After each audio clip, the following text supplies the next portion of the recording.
Ready start.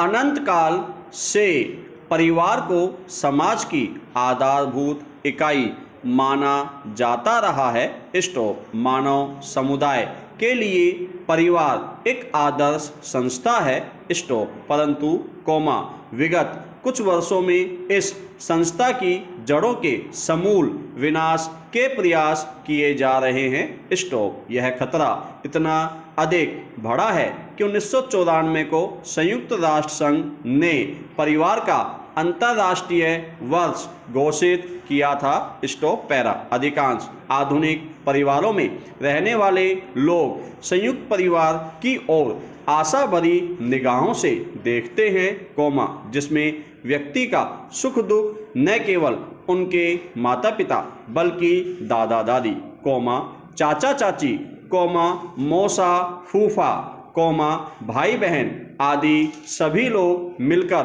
बांटते हैं। Stop. इसके अतिरिक्त यह संस्था व्यक्ति के शारीरिक और मानसिक क्षमताओं की अभिवृद्धि में सहायक होती है। स्टॉप। छोटे छोटे बच्चों के लालन पालन में कोई समस्या नहीं आती। स्टॉप। परंतु औद्योगिक समाज के उदय एवं इससे संबद्ध भौतिक एवं आर्थिक गतिशील संरचना ने संयुक्त परिवार के आकार को निसंदेह सीमित किया है। स्टॉप।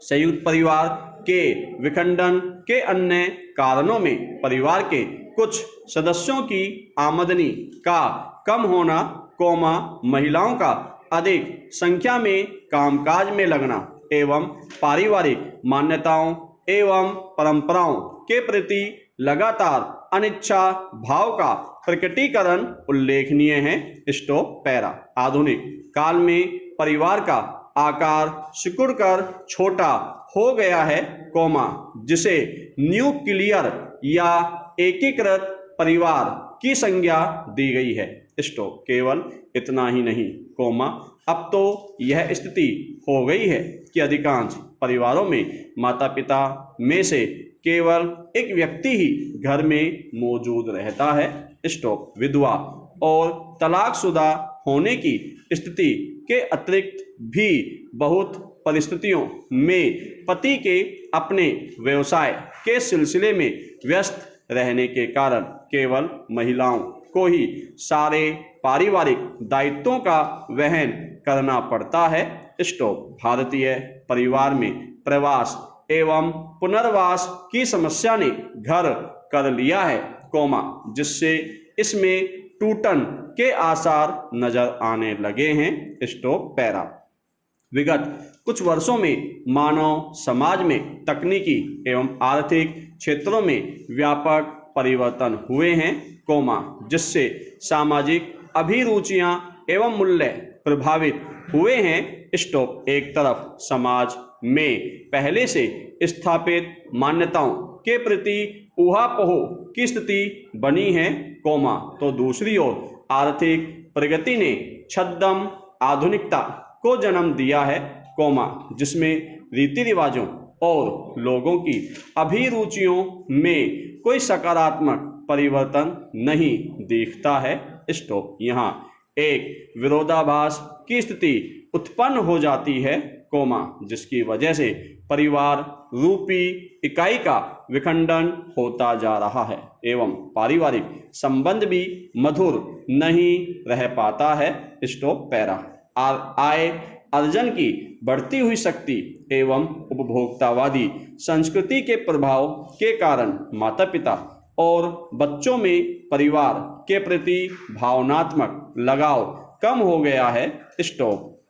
इस बदलती हुई संरचना ने माता पिता की भूमिका को भी अस्पष्ट बना दिया है। स्टॉप। बदलती हुई परिस्थितियों में हास्योन्मुख पारिवारिक संबंधों का भारतीय नगरीय परिवेश सही निर्देशन कराता है। स्टॉप। अधिकांश परिवारों के युवा अपनी पढ़ाई एवं काम के सिलसिले में विदेशों की ओर अग्रसर हो रहे हैं, जिससे इनके वृद्ध होते माता पिता में असुरक्षा की भावना घर कर जाती है। स्टॉप। आर्थिक स्तर पर समृद्ध होने के बावजूद वे भावनात्मक स्तर पर स्वयं को कमजोर पाते हैं। स्टॉप। उन्हें अपने भविष्य की चिंता सताती है एवं वे सदैव इसी डर के साए तले जीते हैं कि आवश्यकता पड़ने पर यदि कोई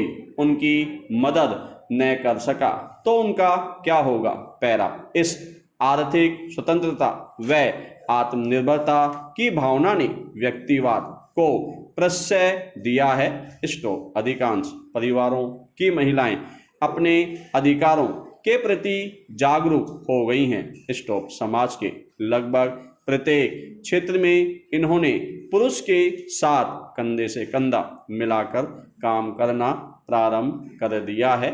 स्टॉप। परंतु समाज में उनकी इस नई अवस्थिति को स्वीकार करने की प्रक्रिया काफी धीमी है, जिससे संघर्ष एवं मतभेद बने हुए हैं एवं इसके कारण पारिवारिक संबंधों में दरार आई है। स्टॉप। पैरा। आजकल के बच्चों की मानसिकता भी बदल गई है। स्टॉप। वे अब अपने माता पिता की सभी बातों को आंख मूंदकर मानने को तैयार नहीं है। स्टॉप। तकनीकी सूचना के इस युग में कभी कभी तो ऐसा भी देखा गया है कि बच्चे अपने माँ बाप से कहीं अधिक जानकारी रखते हैं। स्टॉप। जब उन्हें छोटी छोटी बातों की जानकारी के लिए माता पिता या बड़ों का मुंह नहीं देखना पड़ता। स्टॉप। परंतु यह भी सच है कि सूचना संसार की तेज आपाधापी में सहज मानवीय मूल्य कहीं खो गए हैं। स्टॉप। दादी माँ की प्यारी प्यारी कहानियों ने नैतिक मूल्य निरर्थक हो गए हैं। स्टॉप। अब परिवार के मुखिया का सर्वाधिक सुरक्षित न रहा, जिससे परिवार के अंदर होने वाले छोटे छोटे झगड़े निपट नहीं पाते। स्टॉप। परिवार के सदस्यों के पारस्परिक संबंध व्यवसायिक हो गए हैं, जिससे रिश्तों की उष्णता एवं प्रगाढ़ता समाप्त होती जा रही है। स्टॉप। संयुक्त परिवार ऐसी संस्था मात्र रह गए हैं, जिसमें बड़े बूढ़ों का अनिवार्य कार्य छोटे बच्चों की देखभाल मात्र रह गया है। स्टॉप। जहां यह व्यवस्था नहीं है, उन परिवारों के बच्चे अपने माता पिता से दूर होते जा रहे हैं। स्टॉप। कार्यों में व्यस्त माता पिता अपने बच्चों को भौतिक सुख सुविधाएं प्रदान कर ही अपने नैतिक दायित्वों की इतिश्री समझ लेते हैं। स्टॉप। इस स्थिति में सहृदयतापूर्ण भाव रखने पर भी ये अपने बच्चों के दिलों में स्थान नहीं बना पाते। स्टॉप। इसका परिणाम सुखद नहीं है। स्टॉप। इस प्रक्रिया में परिवार के सदस्य एक दूसरे से अलग होते जाते हैं और परिवार विच्छेदन का शिकार हो जाता है। स्टॉप। पैरा। आधुनिक युग स्वच्छंदता एवं सतत जिज्ञासा का है।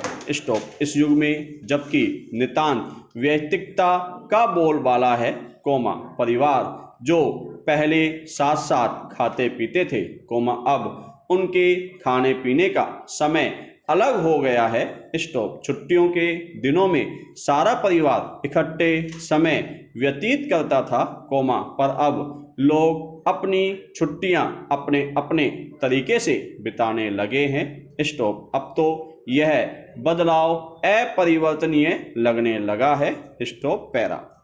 हृदयहीन संसार में स्वर्ग के समान परिवार मानव के परिपूर्ण एवं आदर्श जीवन यापन के लिए अत्यावश्यक है। स्टॉप। परंतु बारबरा रीच के अनुसार प्रत्येक वस्तु के श्वेत और श्याम पक्ष होते हैं और यह बात परिवार के ऊपर भी लागू होती है। स्टॉप। एक तरफ परिवार रूपी संस्था से यह आशा की जाती है कि वो अपनी गोद में ऐसी उष्म और प्रेमपूर्ण भावनाओं का पोषण करे जो लालच और अधिकार के प्रति आसक्त न रहे। स्टॉप। प्राय ऐसा देखा जाता है कि परिवार में सदस्यों को बिना किसी अपेक्षा भाव के प्रेम किया जाता है। स्टॉप। वे चाहे बुजुर्ग हों, कोमा अक्षम हो या सनकी ही क्यों न हो, कोमा इन्हें परिवार का प्यार समान रूप से मिलता है। स्टॉप। दूसरी ओर, कोमा अनेक परिवारों में हिंसक गतिविधियां बढ़ रही हैं। स्टॉप। पति पत्नी एक दूसरे का शोषण करने की प्रवृत्ति से ग्रसित हो रहे हैं। स्टॉप। बच्चों की मानसिकता दूषित हो रही है। स्टॉप। कभी कभी तो बात हत्या तक पहुंच जाती है। स्टॉप। सबसे विभत्स पक्ष यह है कि अधिकांश मामलों में इन हत्याओं को वही व्यक्ति अंजाम देता है जो सबसे विश्वास पात्र माना जाता है।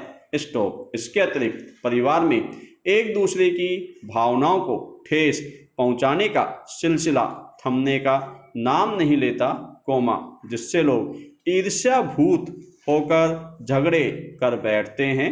स्टॉप। तात्पर्य यह है कि एक तरफ परिवार हमें उदार होने और सबसे प्रेमपूर्ण व्यवहार करने की शिक्षा देता है, कोमा तो दूसरी ओर एक दूसरे से घृणा एवं उस पर क्रोध करना भी सिखाता है। स्टॉप। यह वही स्थान है जहां घटित घटनाओं के लिए आपको दोषी ठहराया जाता है। स्टॉप। संभवतः इसीलिए, कोमा फ्रांसीसी दार्शनिक चार्ल्स फ्यूहर ने व्यक्ति के प्रगति पथ पर परिवार को सबसे बड़ा अवरोध माना है। स्टॉप। ब्रिटिश मानवशास्त्री एडमंड लीच ने परिवार को संकीर्ण, कोमा गोपनीय और आडंबर युक्त रहस्यों से भरी हुई ऐसी संस्था माना है, कोमा जो सभी असंतोषों की जननी है। स्टॉप।